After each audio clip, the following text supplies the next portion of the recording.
Hello students, সকলকে স্বাগতম আমার YouTube channel the physics with Mitul. আজকে আমি তোমাদের এনেছি ক্লাস 10 এর চলতরিৎ চ্যাপ্টারের একটা কনসেপ্ট, রোধের শ্রেণী সমবায় ও সমান্তরাল সমবায় কিভাবে করব।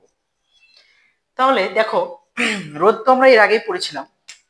এখন তাদের শ্রেণী সমবায় আর সমান্তরাল সমবায় কিভাবে করতে হয় বা তুল্যরোধ জিনিসটা কি আগে আমরা বুঝবো। তুল্যরোধ কি? তুল্যরোধ বলতে বোঝায় তুল্যরোধ কি? তুল্যরোধ বিষয়টা হচ্ছে গিয়ে যে যখন আমাদের অনেক সময় বিভিন্ন কাজে আমাদেরকে একটা কন্ডাক্টরের মধ্যে দিয়ে যখন আমরা কারেন্ট পাঠাই, তখন সেখানে একাধিক রোধ আমরা ব্যবহার করি বিভিন্ন নিজেদের সুবিধার জন্য আর কি। তো এবার যখন আমরা কি করব, যে কতগুলো রোধকে আমরা কি করব, সমবায় ব্যবহার করব, একাধিক রোধকে সমবায় ব্যবহার করব।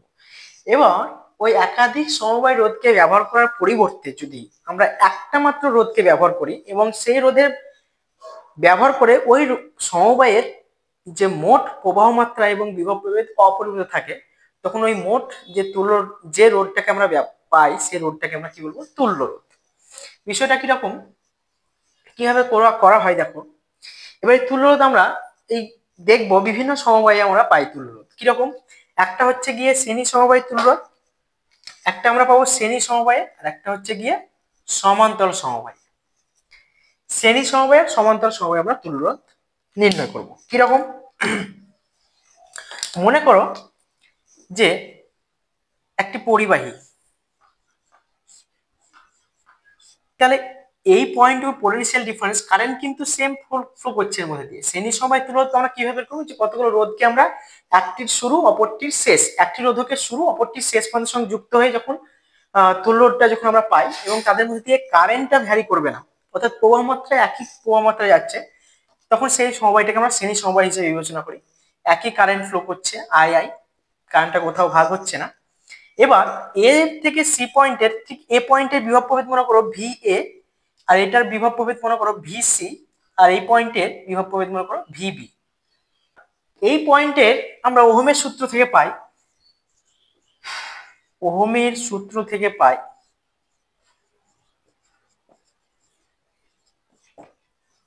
ঠিক এ আর সি পয়েন্টের পোটেনশিয়াল ডিফারেন্স কত, V A is greater than V C is greater than V B মনে করো। তাহলে এখন বলো V A minus V C equal to কি হয়, আই আর অন। এক নম্বর সূত্র, এক নম্বর সমীকরণ দাও। আবার ঠিক এই পয়েন্টের সি আর বি পয়েন্টের পোটেনশিয়াল ডিফারেন্স যদি আমরা দেখি, তাহলে V C minus V B equal to I R two, 2 number সমীকরণ, তাই না?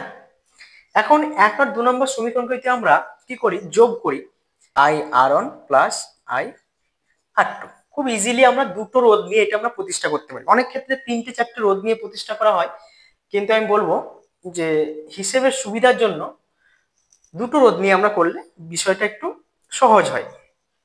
তাহলে ভিসি ভিসি কেটে যাচ্ছে, তাহলে পড়ে থাকছে V A minus V B equal to I, common না এখান থেকে, আই তো সেম আছে, তাহলে আর one plus R two.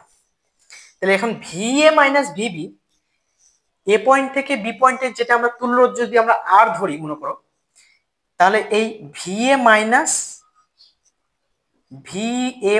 V B equal to I R, যেখানে আরটা হচ্ছে গিয়ে ওই সমবায়ের তুল্য রোধ। তাহলে এখানে আমরা লিখতে পারি I R equal to I R one plus R two, both সাইডে আর আর কেটে যাচ্ছে আই আই, তাহলে আর ইজিক্যাল টু আমরা কি পাচ্ছি, আর ওয়ান প্লাস আর টু। অর্থাৎ আর ইজিক্যাল টু আর ওয়ান প্লাস আর টু, এটাই হচ্ছে গিয়ে শ্রেণী সমবায়ের তুল্য রোধ। অর্থাৎ তাহলে শ্রেণী সমবায়ের তুল্য রোধগুলো কি হয়, ওই যে সিঙ্গেল সিঙ্গেল যে রোধগুলো আমার দেওয়া থাকে সেই রোধগুলির সমষ্টি হচ্ছে গিয়ে তোমার ওই সমবায়ের শ্রেণী সমবায়ের তুল্য রোধ হিসেবে আমরা বিবেচনা করি। তাহলে দেখো, এটা হচ্ছে সমান্তরাল সমবায়ের তুল্য রোধ আমরা বের করব। তাহলে এ পয়েন্ট থেকে বি পয়েন্টের পোটেনশিয়াল ডিফারেন্স কিন্তু একই আছে, অর্থাৎ ভি এ মাইনাস ভিবির পোটেনশিয়াল ডিফারেন্সটা কিন্তু একই আছে। এখন এর মধ্যে দিয়ে আই পরিমাণ কারেন্ট যাচ্ছে। এবারে এই আই কারেন্টটা কিন্তু দুই ভাগে ভাগ হয়ে গেল, দেখো জাংশন হয়ে গেল আয়ন I2। একটা আর1 রোধের মধ্যে দিয়ে যাচ্ছে আয়ন, আর R2 রোধের মধ্যে দিয়ে কারেন্ট ফ্লো করছে I2, দিয়ে আবার কারেন্টটা কিন্তু সেম অ্যাজ পাচ্ছি আমরা I। এখন এই দুটো আলাদা আলাদা রোধের মধ্যে দিয়ে আলাদা আলাদা কারেন্ট ফ্লো করছে। এবার সমান্তরাল সমবায়ের যে মোট তুল্য রোধটা সেটা আমরা কিভাবে বের করব? এখন দেখো ওহমের সূত্র থেকে পাই আয়ন সমান কি হচ্ছে বলতো? আয়ন সমান আমরা পাই V ইজিক্যাল টু আই তো, তাহলে I ইজিক্যাল টু কি হয়? V বাই আর, এটা হয় তো। সিমিলারলি এখানে V যেটা সেটা VA মাইনাস VB বাই কি হচ্ছে? বাই আমাদের R1 এই রোধটা। একই রকম ভাবে এটা 1 নাম্বার দাও। একই রকম ভাবে I2 ইজিক্যাল টু আমরা কি পাচ্ছি? VA মাইনাস VB তো চেঞ্জ হচ্ছে না, না একই বিভব প্রভেদের মধ্যে দিয়ে, এটা হচ্ছে গিয়ে R2। আচ্ছা, এবার VA মাইনাস VB আর VA এই R1 R2 এর মধ্যে দিয়ে যখন আমরা আলাদা আলাদা কারেন্ট ফ্লো করছে, তখন আমরা এখান থেকে বলতে পারি যে I ইজিক্যাল টু, তাহলে কি পাচ্ছি আমরা? I equal to I one plus I2, এটা আমরা বলতে পারি। অতএব I ইজিক্যাল টু মোট কারেন্ট যেটা সেটা হচ্ছে আয়ন প্লাস I2 তে ভেঙে গেছে, তাই না?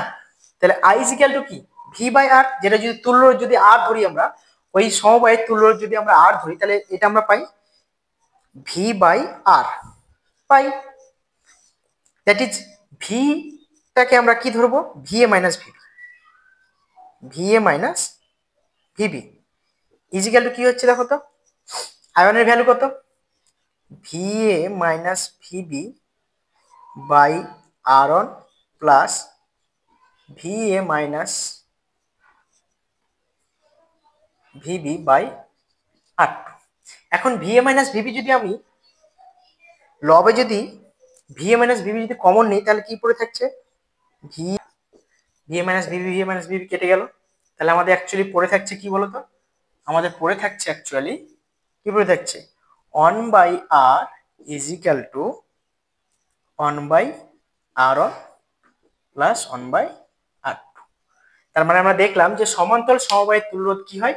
ওই যে সিঙ্গেল সিঙ্গেল রোধগুলো থাকে তাদের অনন্যকের সমষ্টি হয়। অর্থাৎ এক্ষেত্রে আমরা তো তুল্য রোধ বের করবো, তাহলে তুল্য রোধ 1 by R equal two R1 R2 লসাগু হয় আমাদের। তাহলে কি পাচ্ছি আমরা? R1 প্লাস R2 পাচ্ছি হিসেব করে। তাহলে R ইজিক্যাল টু অ্যাকচুয়ালি কি হচ্ছে? R1 R2 by R1 plus R2। সমান্তরাল সমবায়ের তুল্য রোধ হচ্ছে গিয়ে এটা। এখন খুব ইজিলি আমাদের অনেক সময় সার্কিট দিয়ে দেয়, সার্কিট দিয়ে আমাদের তুল্য রোধ বের করতে বলে। যদি সমান্তরাল সমবায় যদি থাকে ওই রোধগুলো, তাহলে আমরা কি করব? ওই রোধ তাহলে আমরা ইজিলি যেটা বের করবো শর্টকাট মেথড, সেটা হচ্ছে রোধগুলির গুণফল বাই রোধগুলির সমষ্টি। রোধগুলির গুণফল বাই রোধগুলির সমষ্টি কিভাবে বের করব? দেখো আমরা একটা এক্সাম্পল নিই, 3 ওহম রোধ, 4 ওহম, 5 ওহম রোধ, ঠিক আছে। এখন এই সমবায়ে যদি আমাকে তুল্য রোধ বের করতে বলে, কারেন্ট কিছু একটা যাচ্ছে মনে করো, ঠিক আছে, আয়ন I2 I3 কারেন্ট কিছু একটা যাচ্ছে মনে করো। এখন এই সমবায়ে যদি তুল্য রোধ বের করতে বলে, তাহলে খুব ইজিলি আমরা কি করব? R ইজিক্যাল টু রোধগুলির গুণিতক, অর্থাৎ 3 × 4 × 5 ডিভাইডেড বাই রোধগুলির সমষ্টি, অর্থাৎ 3 + 4 + 5, এটা আমরা করতে পারি। তাহলে এখানে কি হচ্ছে? 60 হচ্ছে, দেখো, তাই না? 60 ডিভাইডেড বাই আমাদের কি আসছে? ডিভাইডেড বাই আসছে, এটা আসছে, হ্যাঁ 12 আসছে, তাই না? তাহলে 12 যদি হয়, তাহলে এটা যদি আমরা কাটাকাটি করি, তাহলে কি পাচ্ছি আমরা? 5 ওহম। তাহলে এদের ইকুইভ্যালেন্ট রোধ যেটা বা তুল্য রোধ সেটা হচ্ছে 5 ওহম। আমরা যদি সমবায় মানে শ্রেণী সমান্তরাল সমবায় থাকে, তাহলে আমরা এই শর্টকাট মেথড ইউজ করে আমরা তুল্য রোধ বের করতে পারি। আর শ্রেণী সমবায় থাকলে তো সবগুলো সমষ্টি ইজিলি আমরা বের করতে পারি, এটা ও ক্ষেত্রে আমাদের আলাদা কোনো নিয়ম নেই। এরকম একটা প্রবলেম দেওয়া আছে, মনে করো তোমাকে নির্ণয় করতে বলেছে যে এ আর সি বিন্দুর মধ্যে তুল্য রোধ তোমাকে বের করতে বলেছে। তো এই কন্ডিশনে আমরা কি করবো? দেখো এখন বুঝবো কিভাবে। এখন বোঝা যাচ্ছে না যে কোনটা সমান্তরালে আছে কোনটা শ্রেণীতে আছে। এটা বোঝার জন্য আমাদের যেটা করতে হয়, এই যে কারেন্টটা খেয়াল করতে হবে যে কারেন্টটা যখনই ডিভাইড হচ্ছে, আমরা জানি শ্রেণী সমবায়ে কারেন্ট কিন্তু অপরিবর্তিত থাকে, আর সমান্তরাল সমবায়ে কারেন্টটা কিন্তু চেঞ্জ হয়। তাহলে এখানে দেখো এই আই পরিমাণ কারেন্ট যাচ্ছিল, কিন্তু ঠিক এই জায়গাতে আই পরিমাণ কারেন্টটা ভেঙে গেল, অর্থাৎ এদিকে আয়ন আর আই টু, আমি ধরে নিচ্ছি আয়ন আই টু গেল, তাহলে ঠিক এই জায়গাতে কারেন্টটা কি হয়ে গেল, ভাগ হয়ে গেল। তার মানে এই দুটো কিসে আছে, সমান্তরাল সমবায় আছে, কারেন্ট ভাগ হয়েছে, কারেন্ট আলাদা আলাদা প্রবাহিত হচ্ছে, মানে কি সমান্তরাল সমবায়। এখন এখানে আয়ন যাচ্ছে, ঠিক এই জায়গাতেও আয়নই যাচ্ছে, দেখো তাহলে আয়নই যাচ্ছে, কারেন্ট একই যাচ্ছে, এই 1 ওহম রোধের মধ্যে দিয়ে আয়ন কারেন্ট যাচ্ছে, আবার 2-3 ওহম রোধের মধ্যে দিয়ে একই আয়ন পরিমাণ কারেন্ট যাচ্ছে। তাহলে এই দুটো কিসে আছে, শ্রেণী সমবায় আছে, কারেন্ট একই ফ্লো করছে, তাই না? তাহলে আমরা দেখে নিব যে তাহলে আমরা এখান থেকে বলতে পারি যে শ্রেণী সমবায় অবস্থা। অতএব তুল্যরোধ কত হবে তাহলে, সমান 1 ওহম প্লাস 3 ওহম, 4 ওহম রোধ এইখানে। তাহলে এখন সার্কিটটা কেমন দাঁড়ালো, সার্কিটটা দাঁড়ালো এরকম, এ সি, এটা হচ্ছে কি আমরা তুল্যরোধ যেটা পেলাম 4 ওহম। এখন সার্কিটটা এরকম দাঁড়ালো। এখন এই 4 ওহম আর এই 2 ওহম রোধটা পরস্পর কিছু আছে, সমান্তরাল সমবায় আছে, কারেন্ট ভাগ হয়ে গেছে, আগেই বলেছি। অতএব 4 ওহম ও 2 ওহম